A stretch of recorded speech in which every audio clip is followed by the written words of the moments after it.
After understanding the concept of first hop redundancy protocol, now we're going to apply HSRP, which is the initial protocol of first hop redundancy protocol.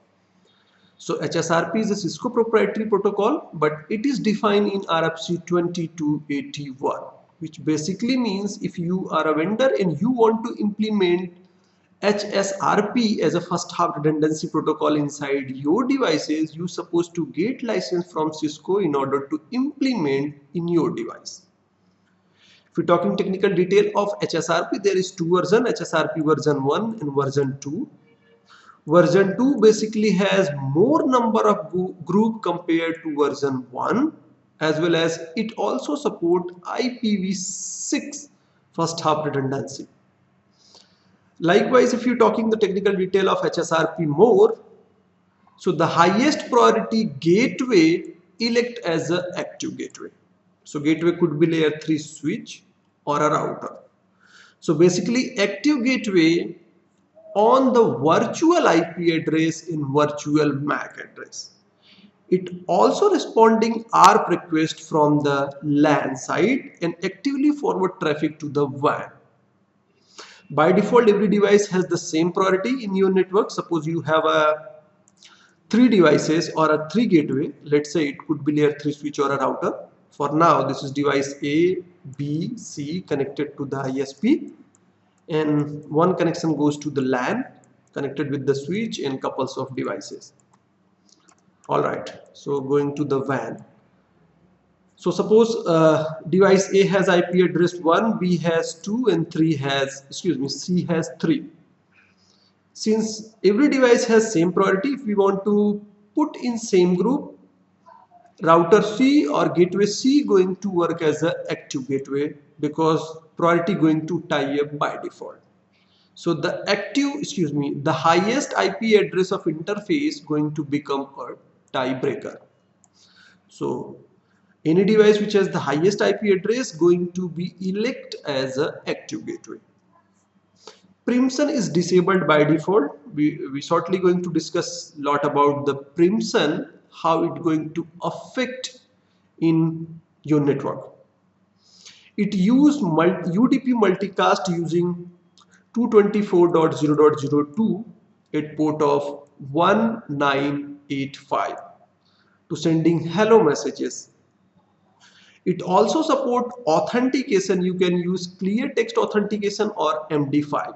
So you can prevent denial of services inside your network. Suppose a fake device connected to your network and maybe change priority as a highest 255 and also enable print. So it basically going to advertise all of devices that I am the active gateway, and all LAN devices going to send data to this person, which is your opponent. So maybe your data going to loss, or somehow it can also perform packet sniffing that you don't want.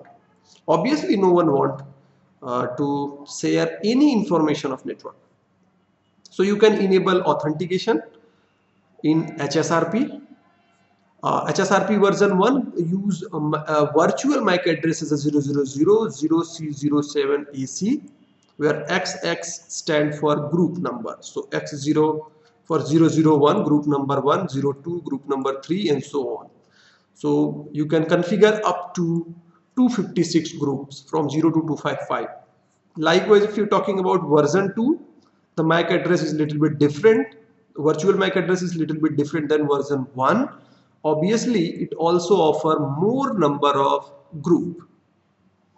As I told you earlier, HSRP version 2 also support IPv6. In both, they are not compatible to each other. In load sharing is possible to achieve if we going to configure multiple group into particular interface and modify their priority. So let's switch over to the CLI and let's see what going to be the configuration. In my case, this is the topology where I'm going to work with. I have a multi-layer switch 1 and multi-layer switch 2, and currently I am using GNS since I do not have a layer 3 switch. So this is the LAN IP address 10.10.10.x, and 10.254 going to be the virtual IP address or a virtual gateway address, you can say. There is two more router connected, which is treating as a host in order to figure out where from which gateway we sending traffic, from switch 1 or switch 2. So we have two ways to achieve the same task. One way you can create this particular interface as a layer 3 link. Likewise, you can also create a LAN connected interface as a layer 3 link. Or other word, you can also use switch virtual interface or SVI or VLAN interface in order to accomplish same task. So it is up to you. You can use a layer 3 interface. You can create a layer 3 interface using no switch port, or you can use a VLAN, or you can use both of combination, like layer 3 interface for LAN side and VLAN for WAN side. Either layer 3 for WAN side and switch virtual interface, or a VLAN for LAN side, and vice versa. So the next the next process is I'm going to configure this interface on VLAN number 2, and I'm going to using switch virtual interface rather than layer 3 interface, and this is going to connect with the VLAN number 1, which is the default. So my devices is up and running, and let me show the IP address of host 1, which is 10.10.10.10, host 2, so IP interface brief 10.10.10.20. And I also want to let you know, so run section gateway. What is the default gateway which I have already configured in host 1 and host 2? 10.10.10.254. So rest of configuration going to be on switch 1 and switch 2. So I have already a script which I am going to paste on these devices so that we can save the time and let you know what I'm going to do. I'm going to create a VLAN number 2 in switch port F0/0, which goes to the internet, going to belong with the VLAN number 2. VLAN number 1 or switch virtual interface 10.10.10.1 IP address on switch number 1. IPNet inside, I'm also going to perform PAT or a port address translation. VLAN number 2, IPNet outside, and also get IP address from the DSCP. For PAT, I have already created IP access list and the rest of configuration for PAT. So let me copy this one, Control A C, and paste over switch 1. Likewise for switch 2, IP address 2, Control A, Control C, and paste over switch 2. So once we have a basic connectivity to the internet, then we're going to configure HSRP on top of this topology. So let's check whether we do have an active interface or we do have an internet connectivity on switches. So it may take a little bit time to get IP address from the DSCP, but let me verify. So IP interface brief, and VLAN number 2, we didn't get IP address yet. Actually here I'm performing ICS or internet connection sharing, since I'm connected with the GNS and I want to connect with internet, that's why I am performing ICS or internet connection sharing in order to connect with internet these devices. So that's why it may take a little bit time to assign IP address, and as we can see, we got successful IP address. And last thing, we need to check whether we do have a connectivity to the internet or not. Yes, we do have. So likewise on switch 2 or multi-layer switch 2, as we can see, we do have connectivity to the internet. So next task which we're going to perform on VLAN number 1. So VLAN number 2 is connected to the WAN or a switch virtual interface 2 in switch virtual interface 1 or a VLAN interface 1 connected to the LAN. So let's see what is command. What will be the command which is going to be configured? It's interface VLAN number 1 in standby. Currently we have 02255. So by default there is version 1 enabled. If we change version 2 and then after so standby in rest of parameter, we can see we do have more number of version.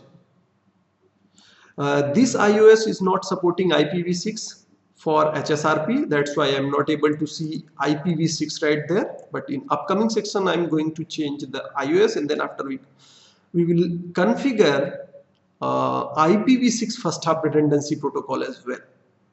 So standby 1, and let's say IP, which is the virtual IP address, going to be 10.10.10.254 as we defined.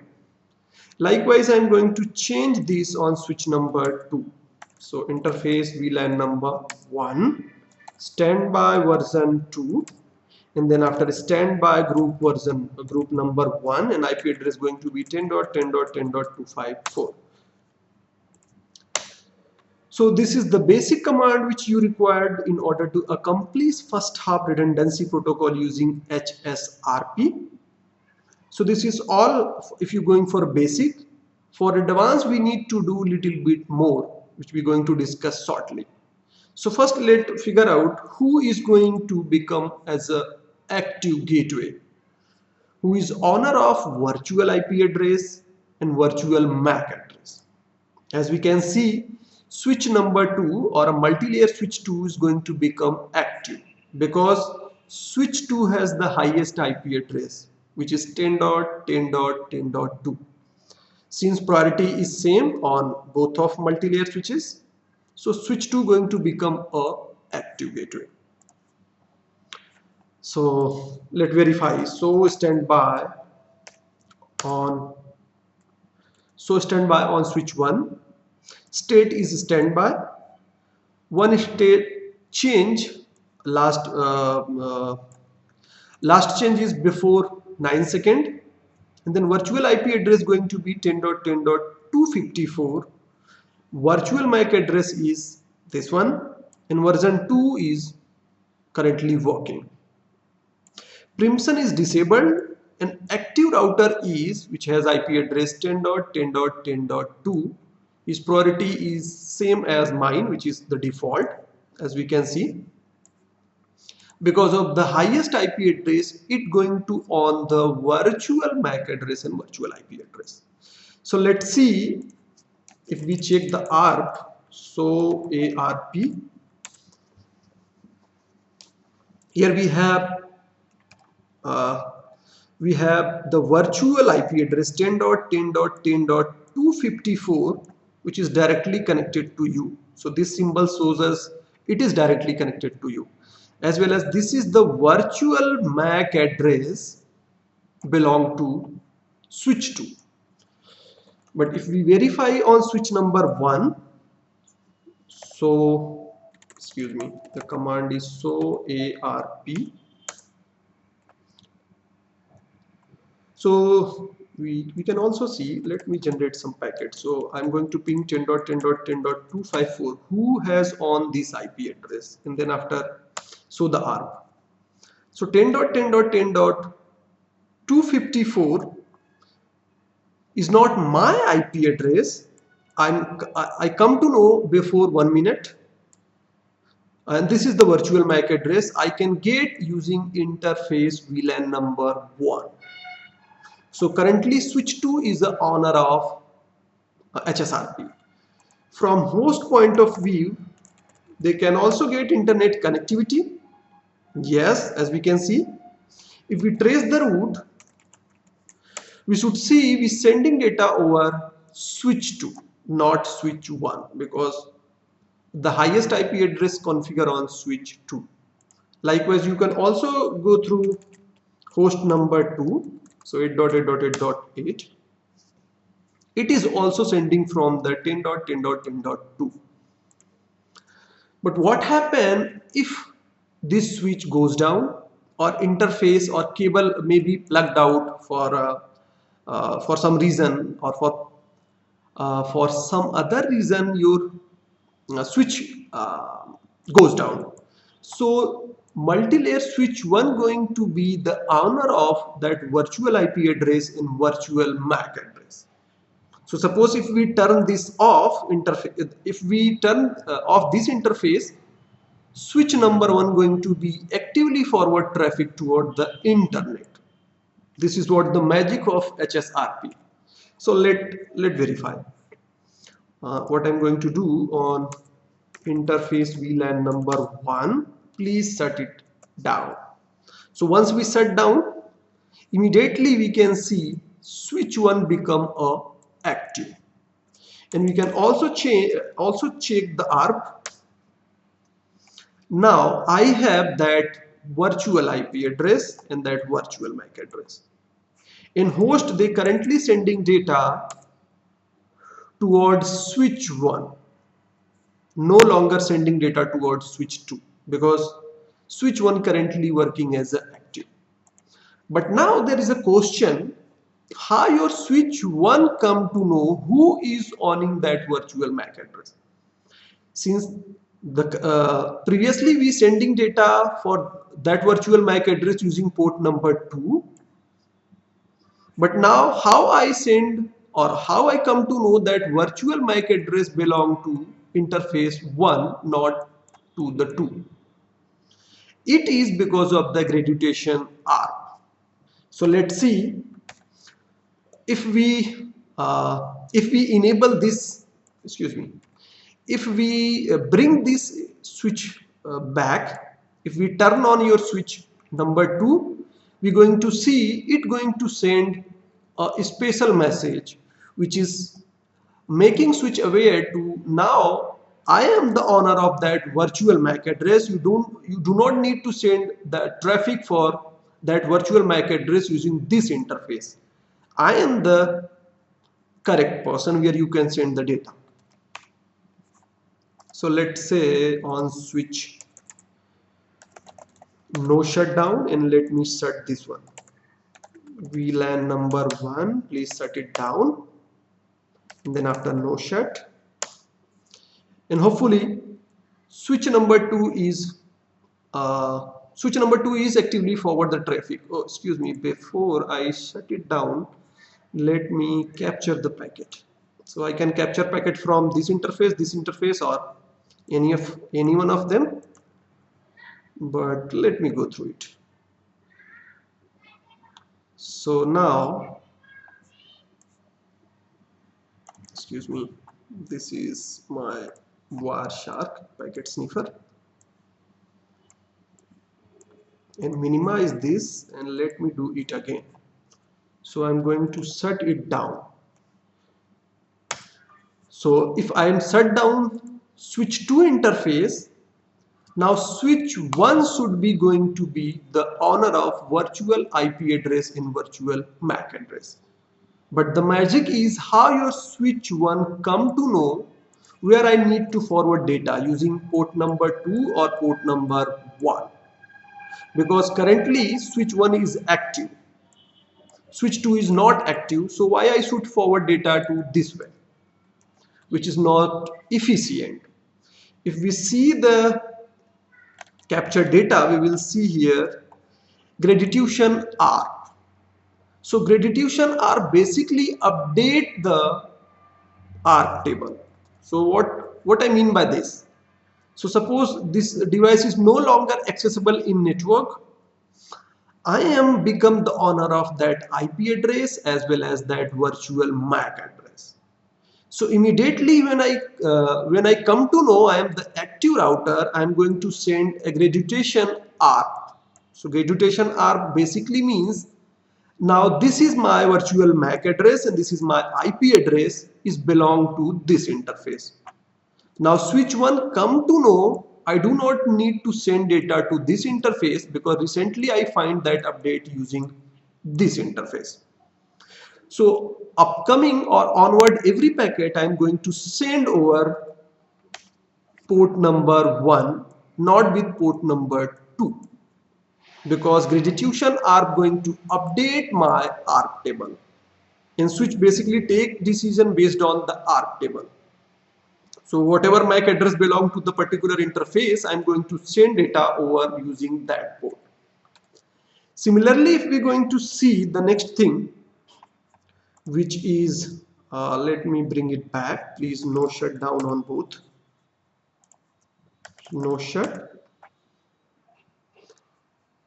So what I'm going to do, let me shut it down. Shut down multi-layer switch 2 interface and no shutdown multi-layer switch 1.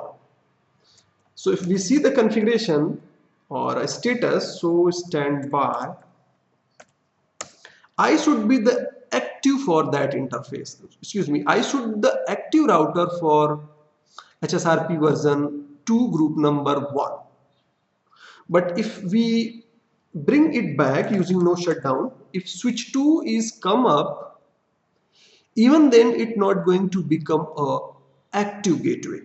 I do have the highest priority, and also I do have the highest, even I do have a highest IP address because preemption is disabled. So what is mean by this?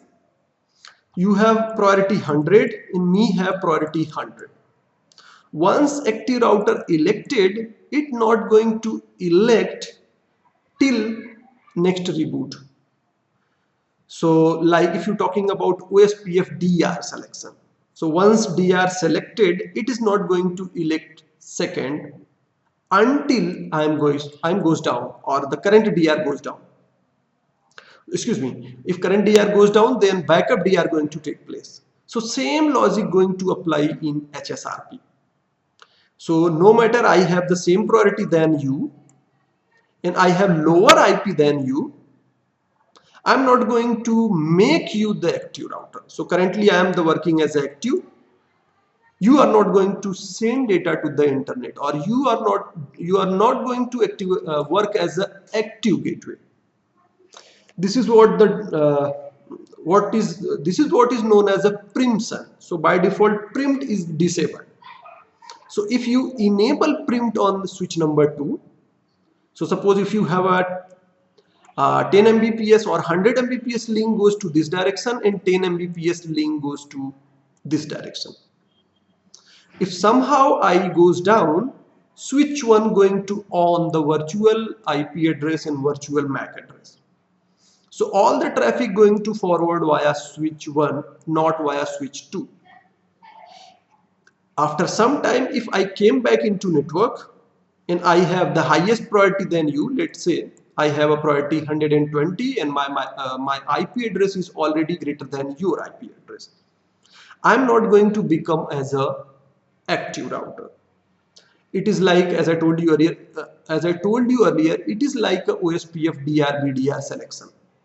So if you enable a special command preempt on this device, now it going to send a message, please perform re-election. Then both devices going to be agree for next election.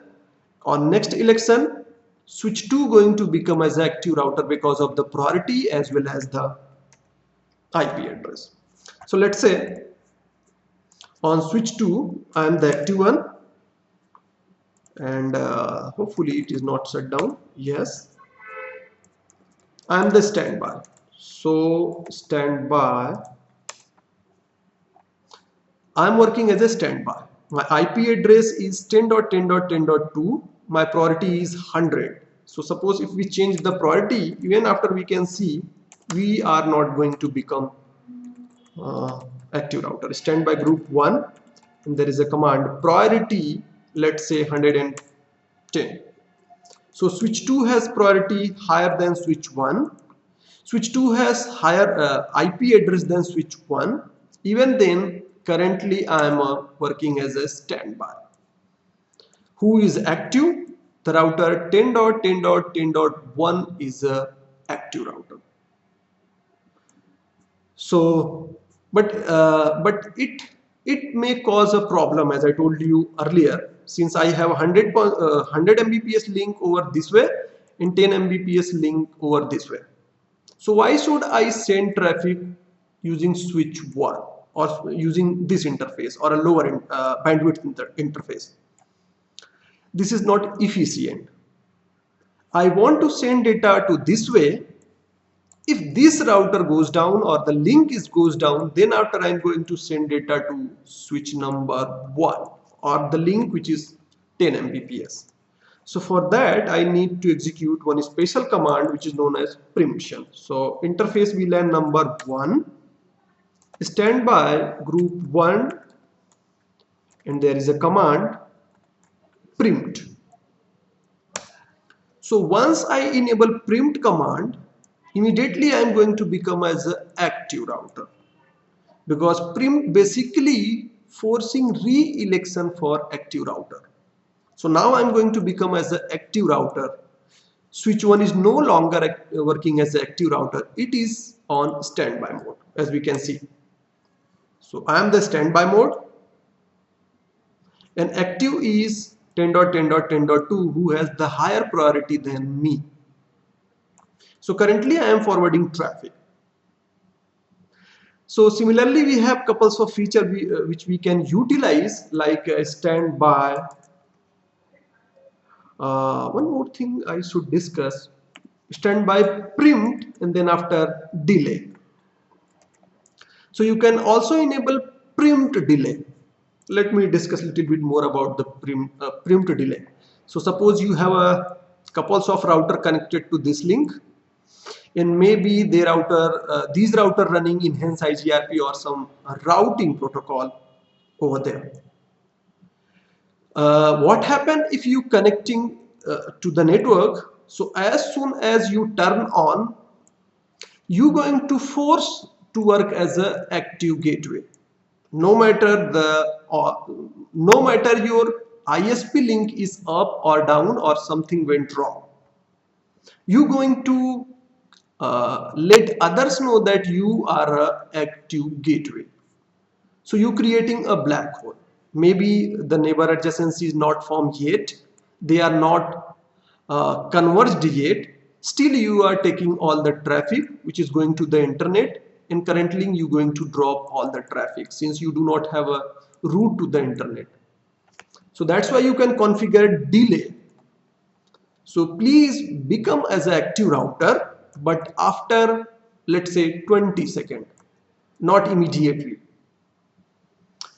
So this is the option which we can configure right there. Standby preempt.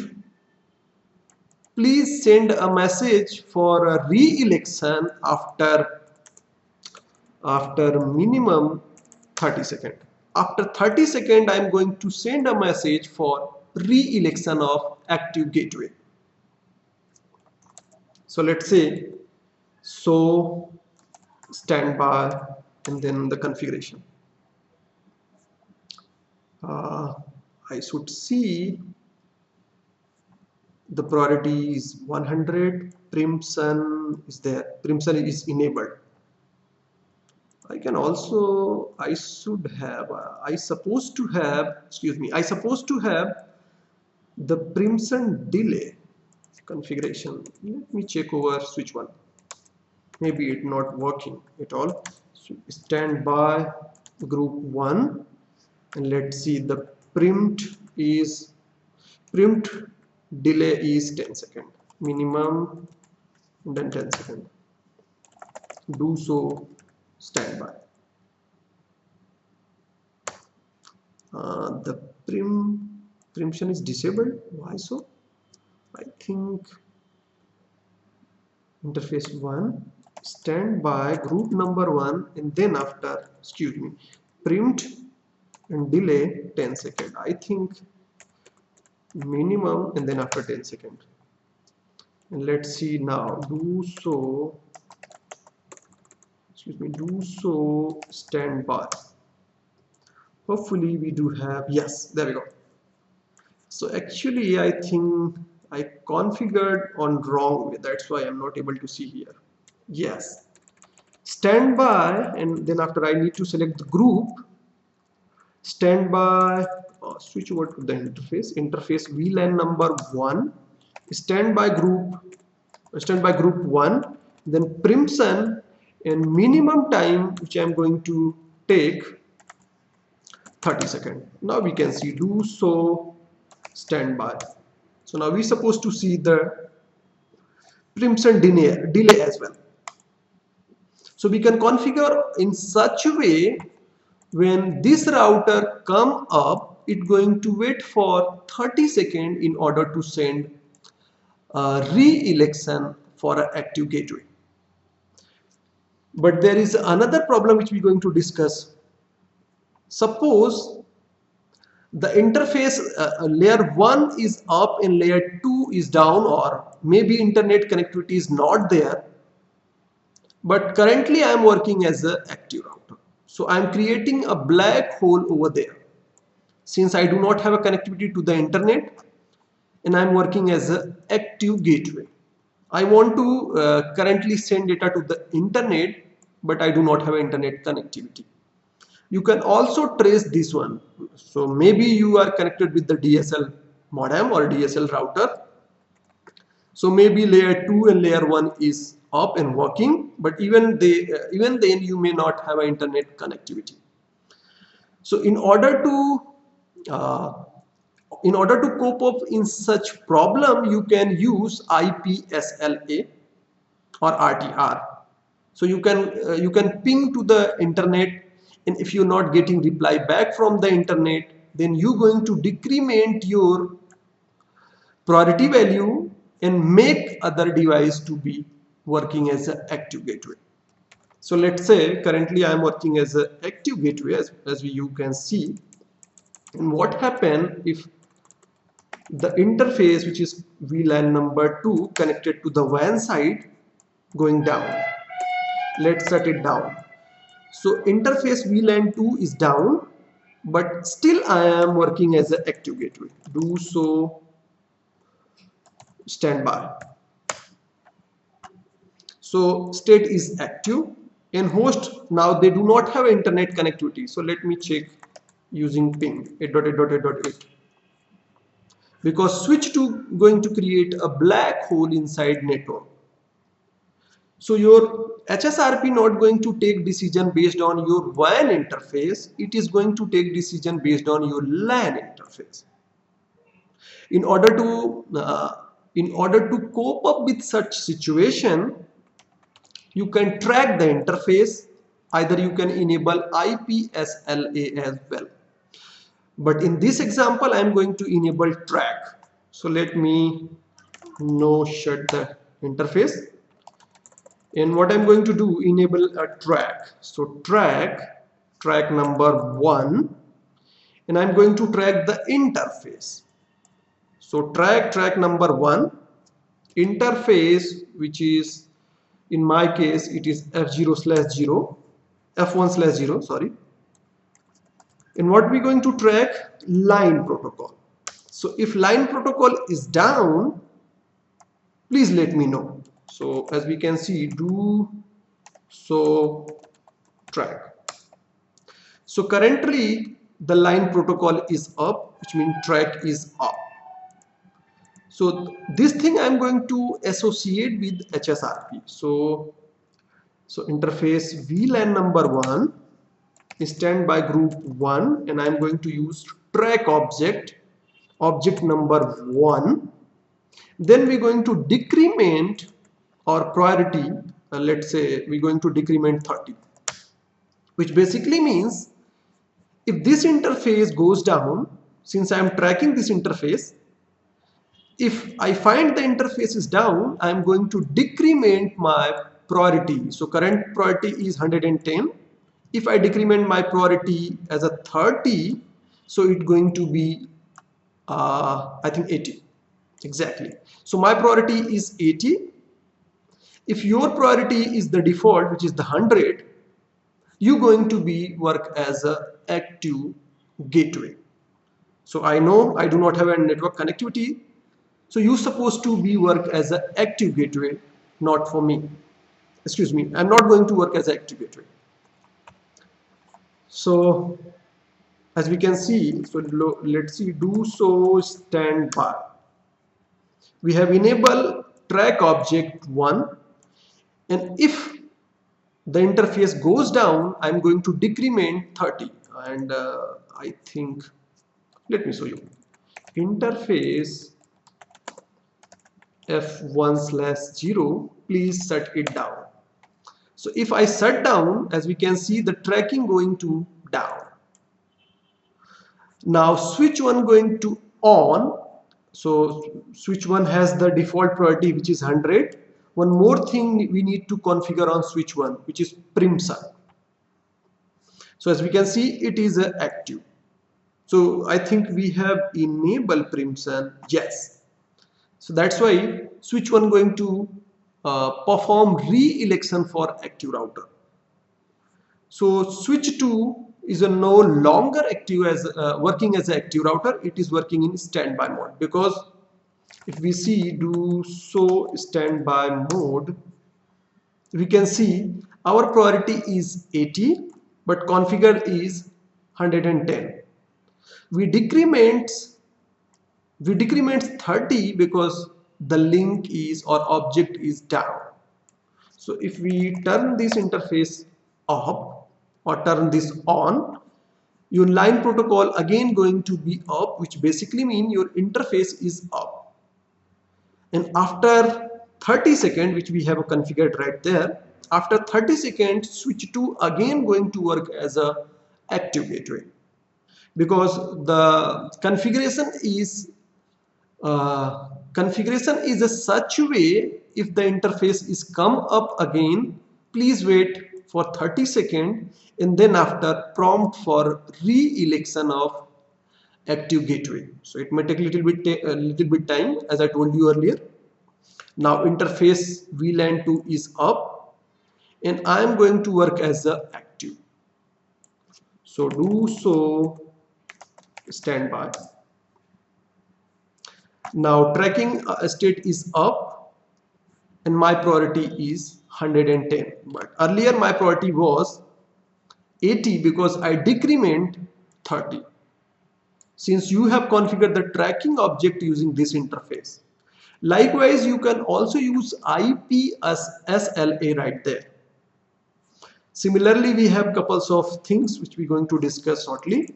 Let's say standby group 1 authentication, and you can assign your own MAC address rather than virtual MAC address.